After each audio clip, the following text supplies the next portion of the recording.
കേരളത്തിൻ്റെ ചുമതല വഹിക്കുന്ന ഇവിടെ നമ്മുടെ ഒരു സാധാരണ പ്രവർത്തകരെ പോലെ എല്ലാ ജില്ലകളിലും എന്തിന് നിയോജക മണ്ഡലം പോലും പ്രചരണം നടത്തുന്ന വളരെ അഭിമാനപൂർവ്വം AICCക്ക് പറയാൻ പറ്റുന്ന വളരെ എഫക്റ്റീവായിട്ട് ലീഡർഷിപ്പ് കൊടുക്കുന്ന AICC general secretary Shrimati Deepa Das Munshi, രാഷ്ട്രീയകാര്യ സമിതി അംഗങ്ങൾ, KPCC ഭാരവാഹികൾ, DCC പ്രസിഡന്റുമാർ, MLAമാർ, MP മാർ, മറ്റു ബഹുമാന്യരായിട്ടുള്ള സഹപ്രവർത്തകരെ, മാധ്യമ സുഹൃത്തുക്കളെ, വലിയൊരു വിജയത്തിന് ശേഷമാണ് വീണ്ടും സപ്തയിലേക്ക് നമ്മൾ എത്തിയിരിക്കുന്നത്.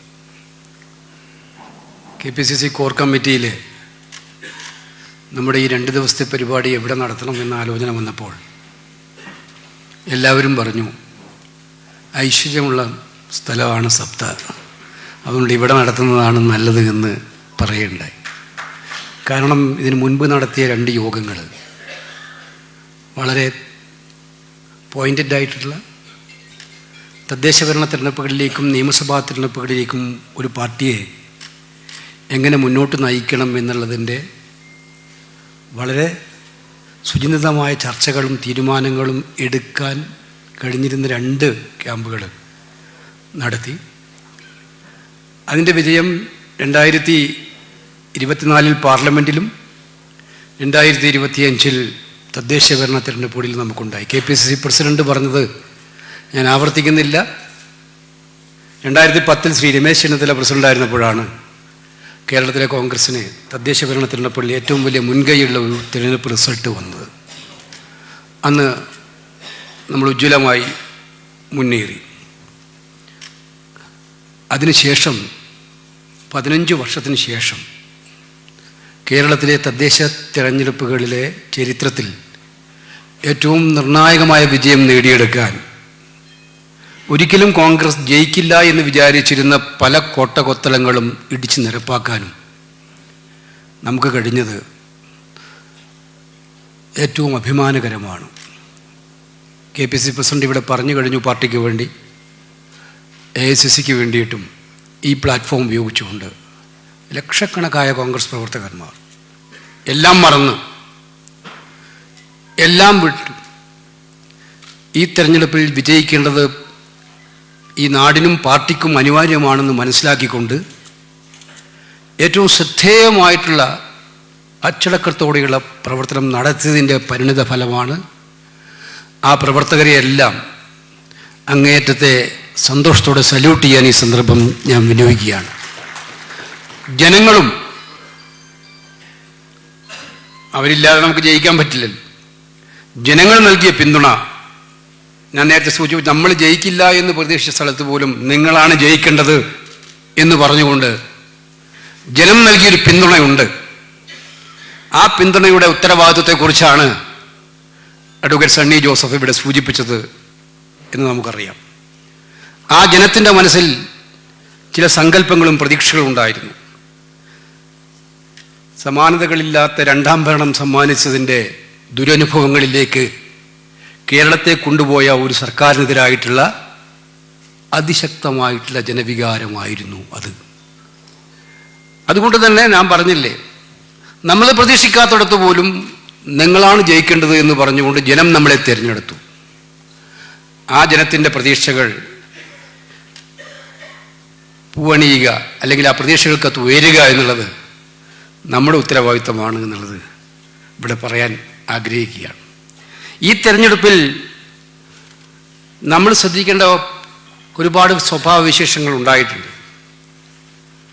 കഴിഞ്ഞ 2010 തെരഞ്ഞെടുപ്പിനെ വ്യത്യസ്തം എന്തായിരുന്നു, അല്ലെങ്കിൽ 2020 തെരഞ്ഞെടുപ്പിൽ വ്യത്യസ്തം എന്തായിരുന്നു, 15 തെരഞ്ഞെടുപ്പിൽ വ്യത്യസ്തം എന്തായിരുന്നു എന്ന് ആലോചിക്കുമ്പോൾ ഈ തെരഞ്ഞെടുപ്പിൽ വ്യത്യാസം ഉണ്ടായിരുന്നു. നമുക്ക് കേന്ദ്രത്തിൽ ഭരണമില്ല. 10 വർഷമായിട്ട് നമുക്ക് കേരളത്തിൽ ഭരണമില്ല. കേന്ദ്രത്തിൽ ഭരണമില്ലാത്തൊരു പാർട്ടി, കേരളത്തിൽ ഭരണമില്ലാത്തൊരു പാർട്ടി 10 വർഷമായിട്ട്, രണ്ടിടത്തും 10 വർഷത്തിൽ കൂടുതലായിട്ട്. പിന്നെ നമ്മളെ സംബന്ധിച്ചിടത്തോളം ഒരുപാട് പ്രതിസന്ധികളുള്ള കാലം. ഇതിനേക്കാളെല്ലാം ഉപരിയായിട്ടുള്ളൊരു വലിയ വിശേഷണം കേരളത്തിൻ്റെ ചരിത്രത്തിലെ സത്യത്തിലെ രണ്ട് ശത്രുക്കളെ ഒറ്റയ്ക്ക് നേരിടേണ്ട അവസ്ഥ ഉണ്ടാക്കിയ തെരഞ്ഞെടുപ്പായിരുന്നു ഈ തെരഞ്ഞെടുപ്പ്. BJPയും CPMഉം, CPMഉം BJPയും, ഈ രണ്ട് പാർട്ടികൾ അവരുടെ പ്രധാന ശത്രുക്കളായി ഒരു പാർട്ടിയെ കാണുന്ന CPMഉം BJPയും രണ്ടുപേരുടെയും പ്രധാന ശത്രുക്കളായിട്ട് അവർ കാണുന്ന കോൺഗ്രസ് നയിക്കുന്ന UDF മുന്നണി. എല്ലാവരുടെയും മനസ്സിനകത്ത് ആശങ്കയുണ്ടായിരുന്നു, ഇവർ രണ്ടുപേരും കൂടിയാൽ നമുക്ക് ജയിക്കാൻ പറ്റുമോ? ഇവർ രണ്ടുപേരും നിന്നാൽ നമുക്ക് എങ്ങനെ മുന്നോട്ട് പോകാൻ സാധിക്കും? ഈ ചോദ്യത്തിലാണ് കേരളത്തിലെ ജനങ്ങൾ ഒന്നും രണ്ടല്ല രാഷ്ട്രീയത്തിൽ എന്നുള്ള ഏറ്റവും ശക്തമായ മറുപടി ഈ വൻ വിജയത്തിലൂടെ നമുക്ക് നൽകിയിരിക്കുന്നത് എന്ന് മനസ്സിലാക്കുക. നമ്മുടെ പാർട്ടി പ്രവർത്തകന്റെ കരുത്ത് അത് മഞ്ചേശ്വരത്തായാലും പാറശാലയിലായാലും BJPയും CPMഉം ഒത്തുകൂടിയാലും അതിനെ നേരിടാനുള്ള ആർജവം തനിക്കുണ്ട്, തങ്ങളുടെ പാർട്ടിക്കുണ്ട് എന്നുള്ള ആത്മവിശ്വാസത്തോട് നിൽക്കുന്ന ഒരു പാർട്ടി പ്രവർത്തകന്റെ കരുത്തുണ്ടല്ലോ, ആ കരുത്ത് സമ്മാനിച്ച വിജയം കൂടിയാണ് ഈ വിജയം എന്ന് അടിവരയിട്ട് പറയാൻ നമ്മൾ ആഗ്രഹിക്കുകയാണ്. അതുകൊണ്ട് വിജയം നമ്മളെ കൂടുതൽ വിനീതരാക്കുകയാണ് വേണ്ടത്. വിജയിപ്പിച്ചത് ജനങ്ങളായതുകൊണ്ട്, ജനങ്ങളാണ് ജനാധിപത്യത്തിന് യജമാനന്മാർ എന്നുള്ളതുകൊണ്ട് ആ യജമാനന്മാരുടെ മുന്നിൽ വിനീതരായി നമ്മുടെ രാഷ്ട്രീയ പ്രവർത്തനം കുറച്ചുകൂടി കർക്കശമാക്കിക്കൊണ്ട് മുന്നോട്ട് പോകേണ്ടതായിട്ടുണ്ട് വരുന്ന 4 മാസക്കാലത്തേക്ക്. ആ 4 മാസക്കാലത്തെ പ്രവർത്തനങ്ങൾ നമുക്ക് മുന്നോട്ട് പോകാം. ഈ തെരഞ്ഞെടുപ്പിൽ ഞാൻ ഈ മീറ്റിങ്ങിലേക്ക് വരുമ്പോൾ ഇന്നലെ ഇന്നുമായിട്ട് ഒരുപാട് വാട്സപ്പ് മെസ്സേജുകൾ ഇങ്ങനെ വാട്സപ്പുകൾ വന്നുകൊണ്ടിരിക്കുകയാണ്. നമുക്കെല്ലാവർക്കും അറിയാം, കമ്മ്യൂണിക്കേഷൻ വിസ്ഫോടനത്തിൻ്റെ കാലഘട്ടമാണിത്. മാധ്യമങ്ങൾക്ക് വാർത്തകൾ വേണം എപ്പോഴും. മാധ്യമങ്ങൾ തമ്മിലും നല്ല മത്സരമുള്ള കാലമാണ്. അപ്പോൾ വാർത്തയില്ലാതെ ഒരു മാധ്യമത്തിനും നിൽക്കാൻ പറ്റില്ല, എല്ലാവർക്കും വാർത്ത വേണം. തിരഞ്ഞെടുപ്പ് കാലം എന്ന് പറയുന്നത് മാധ്യമങ്ങളെ സംബന്ധിച്ചിടത്തോളം ഒരു ചാകരയും കൂടിയാണ്, ചാകരക്കാലമാണ്. അപ്പോൾ എൻ്റെ അടുത്ത് 3-4 പ്രധാനപ്പെട്ട ഇൻഫർമേഷൻ സെൻ്ററുകൾ പറഞ്ഞു, ഇവിടെ ഈ 2 ദിവസക്കാലം, കാരണം ഇടതുപക്ഷ ജനാധിപത്യ മുന്നണി അവരുടെ പ്രതീക്ഷകളെല്ലാം നശിപ്പിച്ചുകൊണ്ടാണ് തദ്ദേശ ഭരണ തിരഞ്ഞെടുപ്പുകൾ വിജയഫലം വന്നത്. നമ്മുടെ വിജയം അവർ പുറത്ത് പ്രകടിപ്പിക്കുന്നില്ലെങ്കിലും അവരുടെ എല്ലാ പ്രതീക്ഷകളെയും തകർത്തിരിക്കുകയാണ്. BJPയും ധരിച്ചതെന്താണ്? തിരഞ്ഞെടുപ്പ് കഴിഞ്ഞ ഉടനെ തന്നെ നരേന്ദ്രമോദി 5 ട്വീറ്റാണ് കേരളത്തിലെ തദ്ദേശ ഭരണ തിരഞ്ഞെടുപ്പുകൾ ചെയ്തത്. 5 ട്വീറ്റ്, 1, 2 മലയാളത്തിൽ, ഇംഗ്ലീഷിൽ, ഇങ്ങനെ മാറി ട്വീറ്റ്. അത് കഴിഞ്ഞ് അവരുടെ പാർട്ടി പ്രസിഡന്റ് നഡ്ഡ, ആഭ്യന്തരമന്ത്രി അമിത്ഷാ, എല്ലാ കേന്ദ്രമന്ത്രിമാരും ഒറ്റയടിക്ക് കേരളമെന്തോ BJP പിടിച്ചെടുത്തു എന്നുള്ള ഫീലിംഗ് നമ്മൾ നാട്ടിലെ പല ഭാഗങ്ങളിൽ നിന്നും നമ്മളെ വിളിച്ചു. എന്നാ കേരളത്തിൽ BJPക്ക് ഇത്രയും വിജയം ഉണ്ടായിട്ടുണ്ടോ? പക്ഷെ യഥാർത്ഥത്തിൽ എന്താണ് സംഭവിച്ചതെന്നുള്ളത് പിന്നീട് എല്ലാവർക്കും മനസ്സിലാക്കി. വോട്ട് പെർസെൻറ്റേജ് വന്നു കഴിഞ്ഞപ്പോൾ അവരുടെ എല്ലാ കാലത്തെയും കുറഞ്ഞ വോട്ട് പെർസെൻറ്റേജാണ് ഇപ്പോൾ വന്നിരിക്കുന്നത്. അപ്പോൾ ആ തദ്ദേശ തെരഞ്ഞെടുപ്പുകളിൽ തോറ്റ BJPയും വൻ പ്രതീക്ഷയോടെ വന്ന് തോറ്റ BJPക്കും തിരുവനന്തപുരം കോർപ്പറേഷൻ ജയിച്ചു. ഞാൻ അതിനെ കുറച്ച് കാണുന്നില്ല, അവർ ജയിച്ചിട്ടുണ്ട്. തിരുവനന്തപുരം കോർപ്പറേഷൻ ജയിച്ചിട്ടുണ്ട്. തിരുവനന്തപുരത്ത് മുൻപും അവർക്ക് MLA ഉണ്ടായിട്ടുണ്ട്. കോർപ്പറേഷനിൽ അതിനടുത്ത് തന്നെ 10-40 സീറ്റുകൾ അവർക്ക് ഉണ്ടായിട്ടുണ്ട്. അതിൽ 5-10 സീറ്റ് അധികം കൂടിയിട്ടുണ്ടാവും.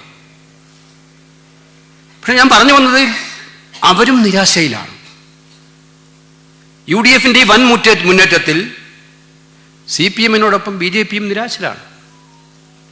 അപ്പോൾ ആ രണ്ടുപേരുടെയും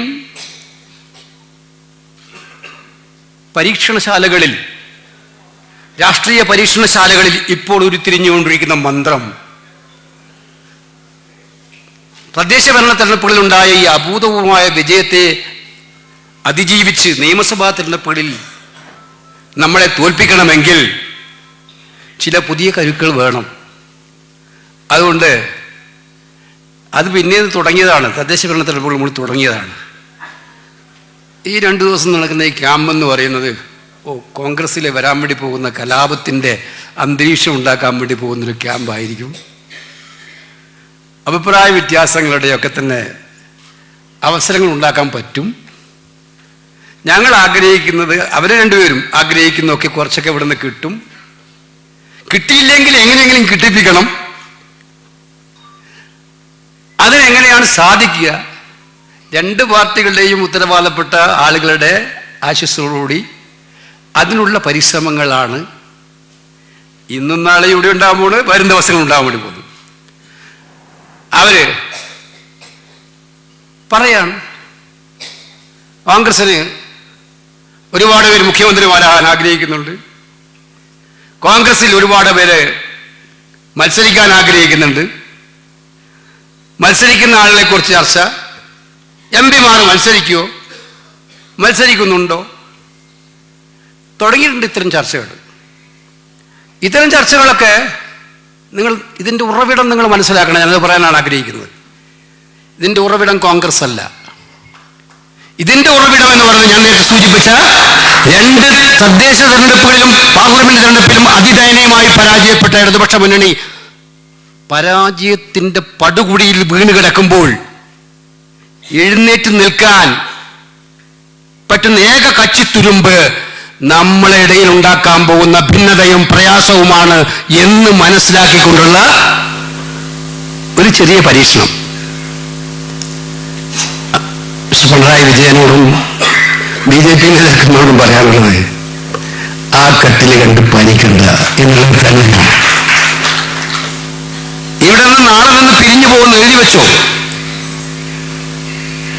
ഇവിടെ നിന്ന് ഈ യോഗം കഴിഞ്ഞ് നാളെ പിരിഞ്ഞു പോകുന്നത് നിങ്ങൾ ഒരിക്കലും കണ്ടിട്ടില്ലാത്ത കെട്ടുറപ്പുള്ള കോൺഗ്രസ് പ്രസ്ഥാനത്തെ ആയിരിക്കുമെന്നുള്ളത് നിങ്ങൾ മനസ്സിലാക്കിക്കോ. കാരണം ഞങ്ങൾ കാലത്തിൻ്റെ ചുവരെഴുത്തുകൾ വായിക്കുന്നവരാണ്. ഏതൊരു രാഷ്ട്രീയ പാർട്ടിയും കാലത്തിൻ്റെ ചുവരെഴുത്തുകൾ വായിക്കണം. പക്ഷെ ഞങ്ങൾ ഇപ്പോഴത്തെ കാലത്തിൻ്റെ ചുവരെഴുത്ത് കൃത്യമായും തിരിച്ചറിയുന്നു.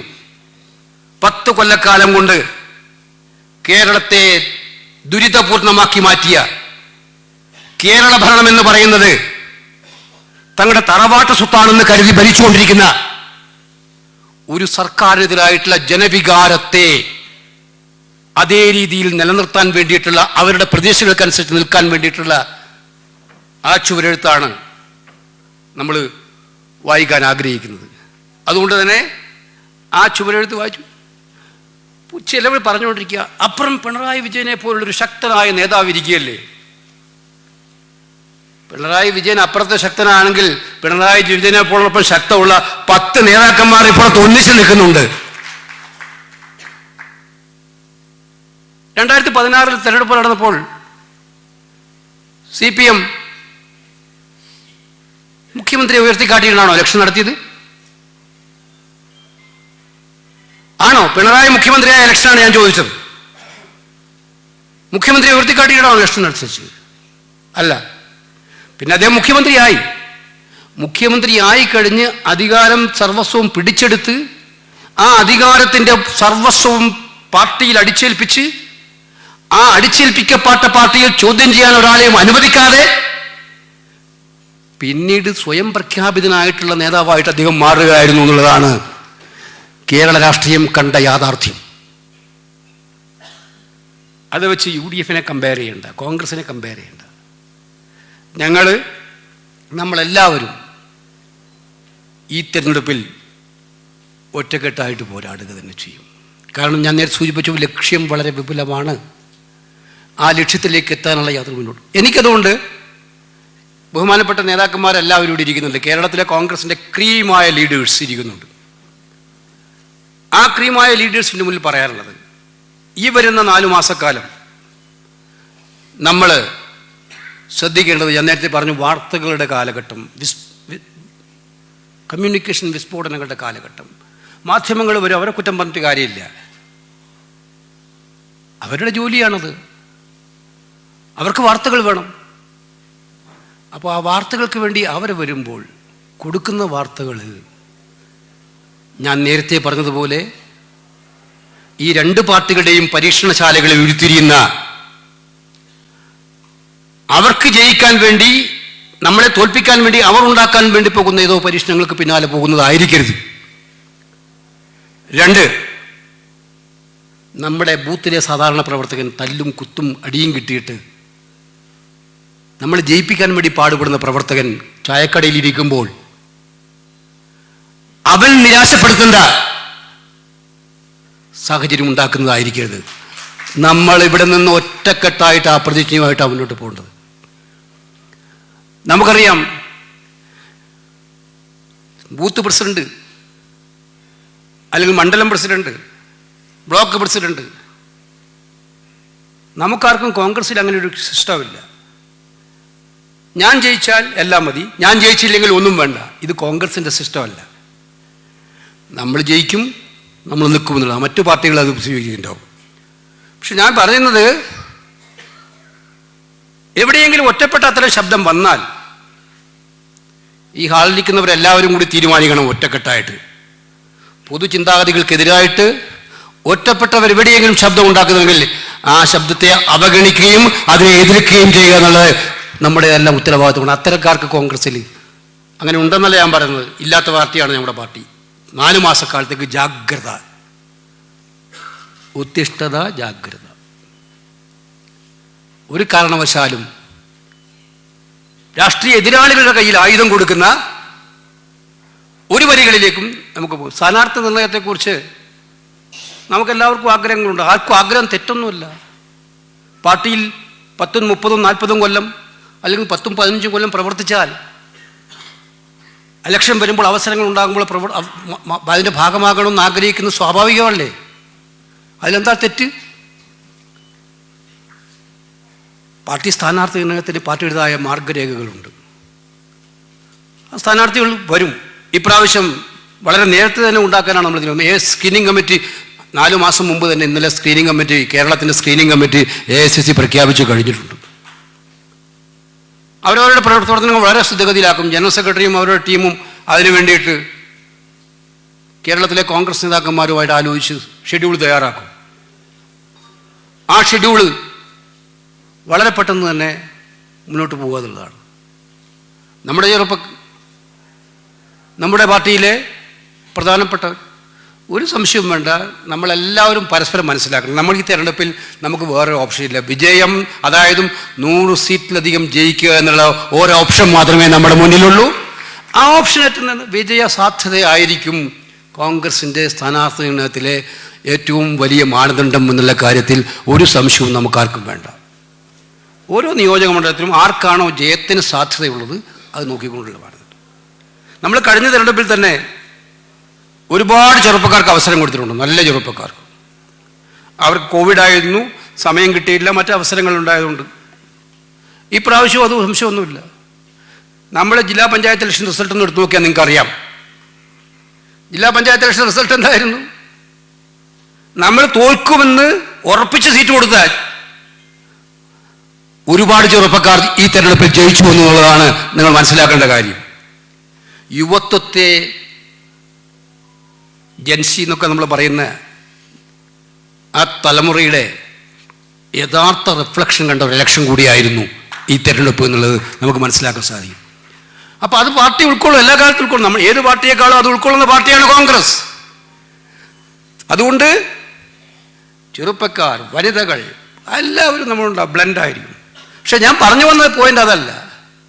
ആ തീരുമാനം വരുന്നത് വരെ നമ്മളാരും ഇന്നയാൾ സ്ഥാനാർത്ഥികളാകും അല്ലെങ്കിൽ ഞാൻ സ്ഥാനാർത്ഥിയാകും എന്നുള്ള സ്വയം പ്രഖ്യാപനം നടത്തണ്ട എന്നുള്ളതാണ് എനിക്ക് വിനയപൂർവ്വം നമുക്കെല്ലാവരോടും പറയാനായിട്ടുള്ളത്. നമ്മൾ പാർട്ടിയുടെ പ്രഖ്യാപിതമായിട്ടുള്ള സാഹചര്യങ്ങളെ കാത്തിരിക്കുക, അതിനുവേണ്ടി നിൽക്കുക. എന്ത് ചർച്ചകളും നേതൃത്വമായിട്ട് നടത്താൻ സ്വാതന്ത്ര്യമുണ്ട്, നേതാക്കന്മാരോട് ആവശ്യപ്പെടാൻ സ്വാതന്ത്ര്യമുണ്ട്. അവിടെ എല്ലാം നിങ്ങൾ ഉപയോഗിക്കുക. പക്ഷെ പരസ്യമായിട്ടുള്ള ഒരു വേദിയിലേക്ക് സ്ഥാനാർത്ഥി നിർണയ ചർച്ചകളെ കൊണ്ടുപോകാതിരിക്കാനുള്ള ശ്രമങ്ങൾ നടത്തുക എന്നുള്ളതാണ് എനിക്ക് സൂചിപ്പിക്കാനായിട്ടുള്ളത്. ഞാൻ വളരെ ദീർഘമായി മറ്റു കാര്യങ്ങളെക്കുറിച്ചൊന്നും ഇവിടെ ഞാൻ പറഞ്ഞില്ല, പ്രസംഗം അധികം ചർച്ചയാണ്. ദേശീയ രാഷ്ട്രീയത്തിൽ നരേന്ദ്രമോദിയുടെ രാഷ്ട്രീയം നമ്മൾ കണ്ടുകൊണ്ടിരിക്കുകയാണ്. രാജ്യവ്യാപകമായി നടക്കുന്ന SIRൻ്റെ എക്സസൈസ് ഇവിടെയും നടക്കാൻ പോകുന്നുണ്ട്, നടന്നുകൊണ്ടിരിക്കുകയാണ്. നമ്മളിൽ എത്ര പേർ ഇപ്പം ഇവിടെ കുറേ പേർക്ക് ചുമതല കൊടുത്തിട്ടുണ്ട്, എത്ര പേർ ചുമതലപ്പെട്ടിട്ടുണ്ട്? ഈ ഹാളിലിരിക്കുന്നവരെല്ലാം KPCC ഭാരവാഹികളും DCC പ്രസിഡന്റുമാരും ഒക്കെയാണ്. കഴിഞ്ഞ തിരഞ്ഞെടുപ്പിൽ നന്നായി പ്രവർത്തിച്ച DCC പ്രസിഡന്റുമാരുണ്ട്. അവരെല്ലാവരും തീർച്ചയായിട്ടും അഭിനന്ദനം അർഹിക്കുന്നതാണ്. നമ്മൾ ഇനിയുള്ള 4 മാസം നമുക്ക് കൃത്യമായിട്ടും ജോലിയുള്ള കാലമാണ്. ഭാരവാഹിത്വം എന്ന് പറയുന്നത് നമുക്ക് പാർട്ടി തരുന്ന ഏറ്റവും വലിയ അംഗീകാരമാണ് എന്ന് മനസ്സിലാക്കി ആ പാർട്ടിക്ക് ഏറ്റവും ആവശ്യമുള്ള അവസരമായ തിരഞ്ഞെടുപ്പിൽ ഈ 4 മാസം നമ്മൾ 24/7 ആയിട്ട് വേറെ ഒരു ഷെഡ്യൂളും ചെയ്യാതെ പ്രവർത്തനങ്ങൾ, ഈ 4 മാസത്തെയും പ്രവർത്തനം, KPCC ഭാരവാഹികളുടെ പ്രവർത്തനം, DCC പ്രസിഡന്റുമാരുടെ പ്രവർത്തനം, പാർട്ടി നേതാക്കന്മാരുടെ പ്രവർത്തനം, എല്ലാ നേതാക്കന്മാരുടെ പ്രവർത്തനം തീർച്ചയായിട്ടും അക്കൗണ്ടബിലിറ്റി ഫിക്സ് ചെയ്യുന്ന രീതിയിലായിരിക്കും എന്നുള്ള കാര്യം ഞാൻ വിനയപൂർവ്വം പറയുകയാണ്. അതിനകത്ത് ഇതിലൊരു വിട്ടുവീഴ്ചയില്ല.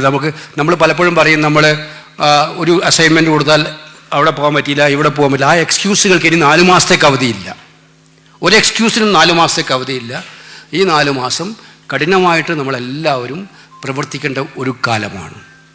പിണറായി വിജയൻ സർക്കാർ, ഞാൻ നേരത്തെ പറഞ്ഞു, നരേന്ദ്രമോദി ഗവൺമെൻറ് ഏറ്റവും ഒടുവിൽ കൊണ്ടുവന്ന MNREGA amendment bill, BG bill,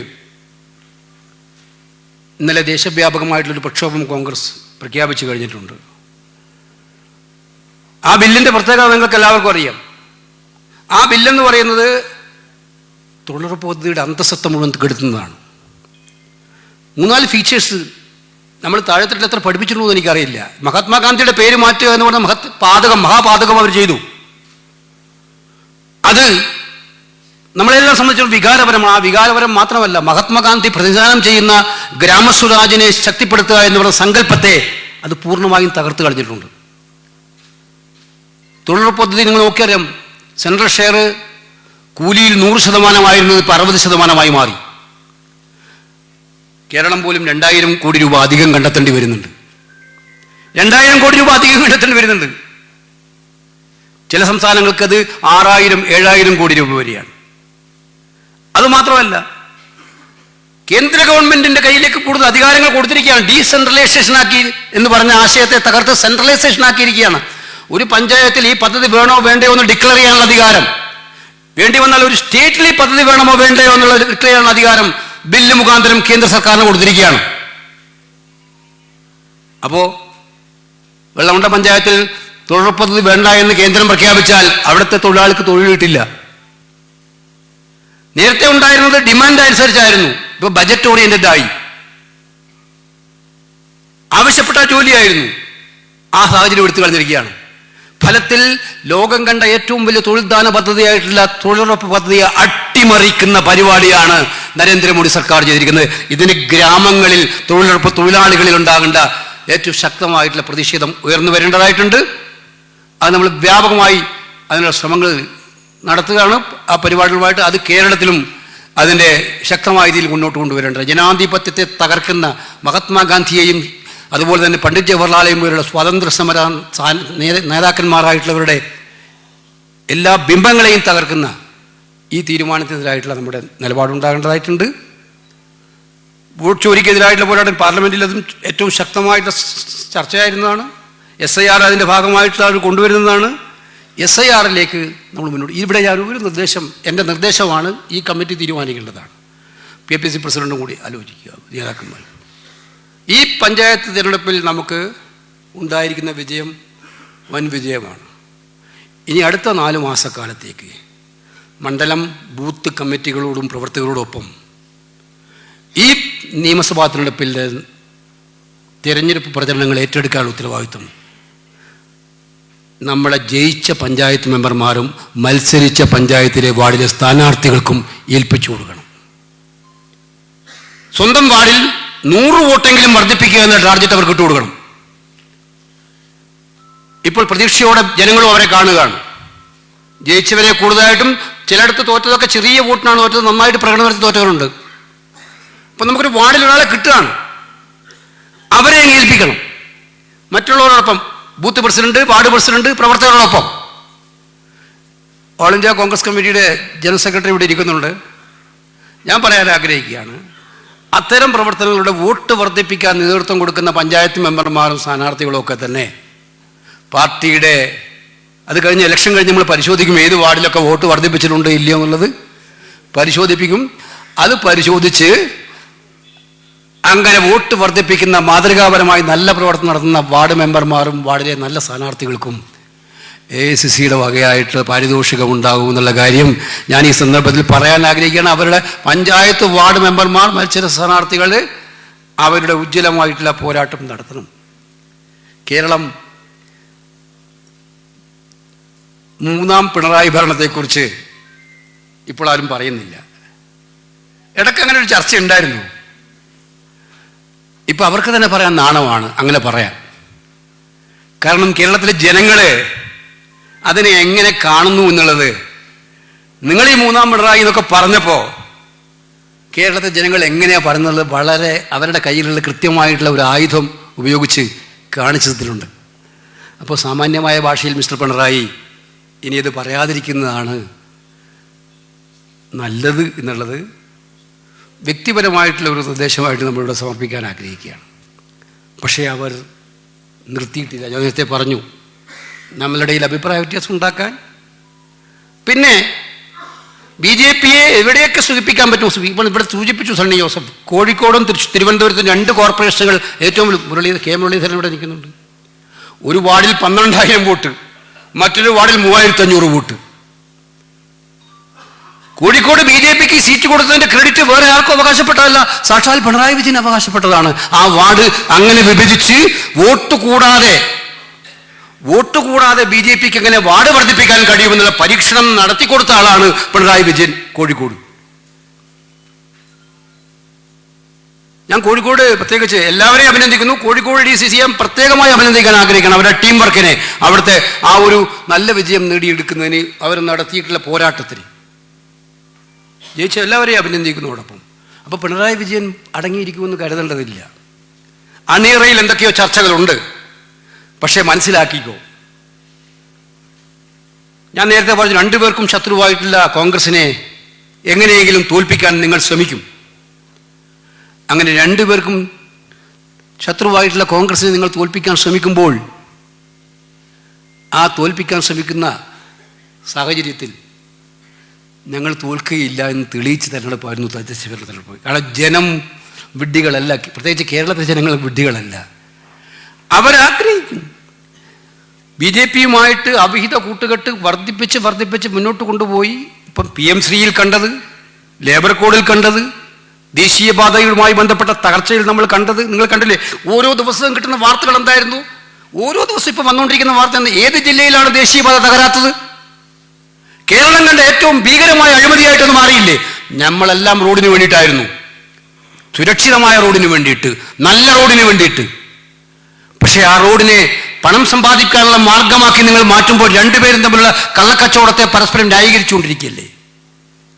അപ്പോൾ ഈ എല്ലാ പദ്ധതികളിലും കേന്ദ്ര പദ്ധതികൾ നടപ്പിലാക്കാൻ വൃത്തി കാണിക്കുന്ന കേരളത്തിൻ്റെ മുഖ്യമന്ത്രി ആ വിശുദ്ധ ബന്ധവും കൂട്ടുകെട്ടും തുടരുക തന്നെ ചെയ്യും എന്ന് മനസ്സിലാക്കിക്കോളൂ. പക്ഷെ നിങ്ങൾ അത് മനസ്സിലാക്കുന്നത് ഈ കൂട്ടുകെട്ട് 2 പാർട്ടിയുടെയും അണികളെ അവരെ ഇഷ്ടപ്പെടുന്നതല്ല എന്നുള്ളത് നമുക്ക് മനസ്സിലാക്കാൻ കഴിയും. അവർ 2 പേരെയും ചതിക്കുകയാണ് നേതൃത്വം ചെയ്യുന്നത്. കുറച്ചു പേരുടെ സ്ഥാപിത താല്പര്യങ്ങൾ സംരക്ഷിക്കാൻ, നേതാക്കളുടെ താല്പര്യങ്ങൾ സംരക്ഷിക്കാൻ 2 പാർട്ടിയുടെയും അണികളെ ബലിയാടാക്കിക്കൊണ്ടുള്ള ഈ അവിശുദ്ധ കൂട്ടുകെട്ടായിരുന്നു പഞ്ചായത്ത് ഇലക്ഷനിൽ കണ്ടതെങ്കിൽ അത് വരുന്ന നിയമസഭാ തെരഞ്ഞെടുപ്പിൽ അവർ പരീക്ഷിക്കാതിരിക്കില്ല എന്ന് മനസ്സിലാക്കിക്കൊള്ളുക. അത് ഞങ്ങൾ തിരിച്ചറിയുന്നുണ്ട്. ഈ അവിശുദ്ധ കൂട്ടുകെട്ട് തിരിച്ചറിയുന്നുണ്ട്. ഈ കൂട്ടുകെട്ട് ജനങ്ങൾ തിരിച്ചറിയുന്നുണ്ട്, മനസ്സിലാക്കുന്നുണ്ട്. കോൺഗ്രസിനെ സംബന്ധിച്ചിടത്തോളം നമുക്കെല്ലാവർക്കും അറിയാം, ജനാധിപത്യ മതേതര ജനപക്ഷ നിലപാടുകളിൽ 1% പോലും വെള്ളം ചേർക്കാൻ എന്ത് സാഹചര്യം ഉണ്ടായാലും ഈ പാർട്ടി ഉണ്ടാകില്ല എന്നുള്ളത് ജനങ്ങൾക്ക് ഉറപ്പു നൽകുന്ന പാർട്ടിയാണ് നമ്മൾ. അതുകൊണ്ട് തന്നെ ഈ തെരഞ്ഞെടുപ്പിൽ ആ നിലപാടുകളുമായി നമ്മൾ മുന്നോട്ട് പോകും. വെറും ഒരു സർക്കാരിനെതിരായിട്ടുള്ള കുറ്റപത്രം മാത്രമല്ല, കേരളം കാത്തിരിക്കുന്ന ഒരുപാട് വികസന സ്വപ്നങ്ങളുണ്ട്. കേരളം കാത്തിരിക്കുന്ന ഒരുപാട് സാമൂഹ്യ നന്മയ്ക്ക് വേണ്ടിയിട്ടുള്ള സാഹചര്യങ്ങളുണ്ട്. കേരളം ഇങ്ങനെ പോയാൽ 10 കൊല്ലം കഴിഞ്ഞാൽ ചെറുപ്പക്കാരില്ലാത്ത നാടായി മാറുമോ എന്നുള്ള ഭയം മുക്കുന്ന സമൂഹവും യുവതലമുറയും കേരളത്തിലുണ്ട്. അവരുടെ പ്രതീക്ഷകൾക്കനുസരിച്ചുള്ള മാനിഫെസ്റ്റോ, അവരുടെ പ്രതീക്ഷകൾക്കനുസരിച്ച് മുന്നോട്ട് പോകാനുള്ള നിശ്ചയദാർഢ്യത്തോടെയുള്ള തീരുമാനങ്ങൾ, ഇതെല്ലാം വരും ദിവസങ്ങളിൽ UDF-ൻ്റെയും കോൺഗ്രസിൻ്റെയും ഭാഗത്തുനിന്നുണ്ടാകും എന്നുള്ളതിന് സംശയം വേണ്ട. അവരെല്ലാവരും ഒറ്റക്കെട്ടായി പ്രവർത്തന രംഗത്തേക്ക് ഇറങ്ങി ഈ സാഹചര്യങ്ങൾ വിശദീകരിച്ചുകൊണ്ട് മുന്നോട്ട് പോകും എന്ന് സൂചിപ്പിക്കുന്നു. ഈ ക്യാമ്പ് ഞാൻ നേരത്തെ സൂചിപ്പിച്ചതുപോലെ എല്ലാം കൊണ്ടും കൃത്യമായ സന്ദേശം എത്തേണ്ടടുത്ത് എത്തക്ക രീതിയിൽ ഇന്നും നാളെയും നിൽക്കണം. ഒരു കാര്യം കൂടി ഞാൻ പറയാൻ ആഗ്രഹിക്കുന്ന അവസാനമായി, ഈ ക്യാമ്പിൽ ഞാൻ മനസ്സിലാക്കിയിട്ടുള്ളതും നിങ്ങളെല്ലാം അഭിപ്രായങ്ങളുണ്ട്. ഒരു കാര്യം മാത്രമേ എനിക്ക് പറയാനുള്ളൂ. ആരഭിപ്രായം പറഞ്ഞാലും വ്യക്തിപരമായ തർക്കങ്ങൾ, വ്യക്തിപരമായ ആക്ഷേപങ്ങൾ, അല്ലെങ്കിൽ എന്തെങ്കിലും അനുഭവങ്ങൾ, അതുമായിട്ട് ഈ 2 ദിവസത്തെ ചർച്ചയ്ക്ക് ആരും വരേണ്ടതില്ല എന്നുള്ള കാര്യം ഞാനിവിടെ വിനയപൂർവ്വം ഓർമ്മിപ്പിക്കുകയാണ്. അത്തരം ചർച്ചകൾക്ക് ഇവിടെ ഒരു സ്ഥാനം ഉണ്ടാവില്ല. ഒറ്റ ചർച്ച 2026 UDF-നെ പരമാവധി സീറ്റുകളിൽ എത്തിക്കാനുള്ള എന്തൊക്കെ തന്ത്രങ്ങൾ നമ്മൾ ആവിഷ്കരിക്കണമെന്നുള്ള ഒറ്റ ചർച്ചയായിരിക്കും ഈ 2 ദിവസവും ഇവിടെ ഉണ്ടാകാൻ വേണ്ടി പോകുന്നത്. ആ ചർച്ചകൾ നമ്മളെ വിജയത്തിലേക്ക് നയിക്കാൻ വേണ്ടിയിട്ടുള്ള ചർച്ചകൾ മാത്രം. ബാക്കി ഞാൻ പറഞ്ഞു, നിങ്ങൾക്ക് എന്തെങ്കിലും പ്രശ്നമുണ്ടെങ്കിൽ, പരാതികളുണ്ടെങ്കിൽ നേതാക്കന്മാരിവിടെ ഉണ്ട്, പ്രസിഡന്റുണ്ട്, പ്രതിപക്ഷ നേതാവുണ്ട്, വർക്കിംഗ് കമ്മിറ്റി മെമ്പേഴ്സ് ഉണ്ട്, ജനറൽ സെക്രട്ടറി ഉണ്ട്. നിങ്ങൾക്ക് എഴുതി കൊടുക്കാം, പരിഹാര മാർഗങ്ങൾ തേടാം. ഈ ചർച്ച പോസിറ്റീവായിട്ട് ലക്ഷ്യത്തിലേക്ക്, കേരള ജനങ്ങൾ ആഗ്രഹിക്കുന്ന ഒരു UDF ഭരണത്തിലേക്കുള്ള ഒരു വലിയ തയ്യാറെടുപ്പിന് വേണ്ടി ഇന്നും നാളെയും കോൺഗ്രസ് ഇവിടെ സമ്മേളിച്ചിരിക്കുന്നു എന്നുള്ള ഏറ്റവും ശക്തമായിട്ടുള്ള മെസ്സേജ് നൽകുന്ന ചർച്ചയായിട്ട് മാറണം എന്ന് വിനയപൂർവ്വം സൂചിപ്പിച്ചുകൊണ്ട് എല്ലാ ഭാവങ്ങളും നേർന്നുകൊണ്ട് എൻ്റെ വാക്കുകൾ അവസാനിപ്പിക്കുന്നു. നമസ്കാരം. ജയ് ഹിന്ദ്. ബഹുമാനപ്പെട്ട പ്രതിപക്ഷ നേതാവ് ചർച്ചകൾക്ക് ഒടുവിൽ സംസാരിക്കുമെന്ന് അറിയിച്ചിട്ടുണ്ട്. ബഹുമാന്യയായ AICC ജനറൽ സെക്രട്ടറി ദീപാദാസ് മുൻഷിയെ സംസാരിക്കാൻ ക്ഷണിക്കും.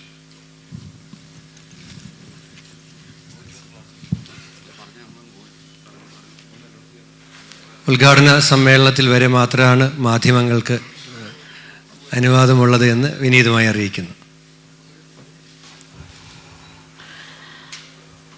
Respected KC Venugopal ji, KPCC President Sunny Joseph ji, LOP Satishan ji,